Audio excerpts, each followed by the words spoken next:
Hey guys, what's going on?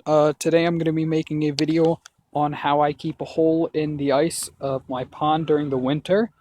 Now, this is important because your fish need oxygen. They breathe by filtering the water through their gills and then getting oxygen through that. And so, in order for air to get down there, you need to have a hole in the ice. If it's completely frozen over, your fish could die very easily. Also, waste and other. If you see their videos of actually bubbles of methane underneath the ice, and methane, as we know, is a pretty much a waste product. You often find that when there's an organism giving off waste, and so you can find them. They'll crack it and then put a lighter up next to it, and it'll be like a little flamethrower. It's kind of cool to see, but I need a place for that. Sorry, these geese. I need a place for the gas to escape. In a pond that big, it's not really necessary to have a hole, but in something small like this, maybe 500 gallons, it's definitely a need to have necessity. So the way I do it is right here, I have a 5-gallon Lowe's bucket. What I did was I drilled holes in it to allow water to get in there. And inside, let me open it.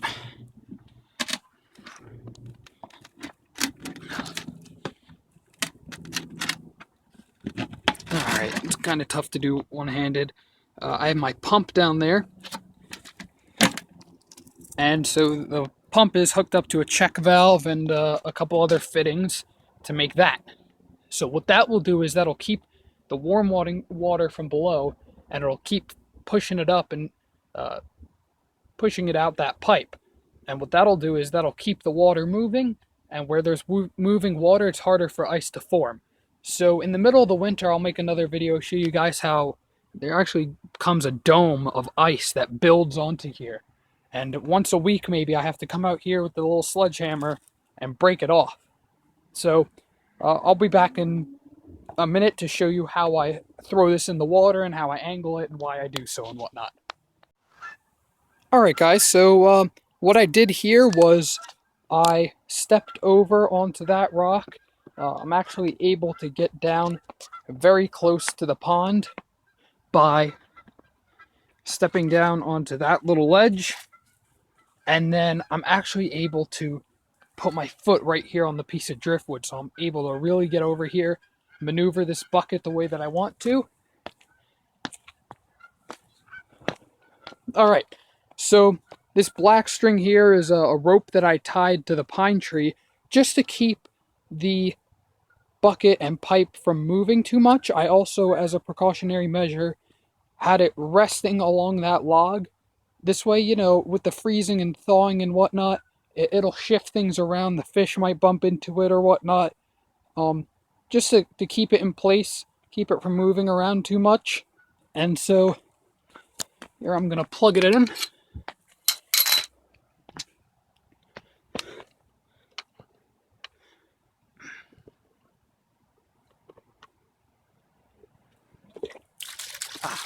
Alright, there we go. So, perfect. This is what I'm going to be having run all winter. I might move it around, might shift it over. Maybe I don't like it splashing on the wood too much. Not sure, but this is pretty much to ensure there's enough oxygen getting down there. You see how many bubbles it's creating. That's good because the fish are going to need that to survive, as I said earlier. Also, it'll create calm spots. The fish will go and find that. See, there's one right here. The water is going to push, and what's going to happen is it's going to come out this way, and it's going to come out that way, and so they're probably going to rest back there and over here. And that's a green pipe. There's also another sewer pipe down there that you can't see, but I have those as caves for them to hide in. This year wasn't really an aesthetic year. I figured that I would deal with those pipes later. For now, I just want them to serve their purpose, and that is be a cave for the fish. So this is pretty much it. This is how I keep ice from freezing over. This is how I keep a hole in the pond. And that's all there is to it. You know, people are buying these heaters, they're buying de-icers and this and that, all different kinds of things.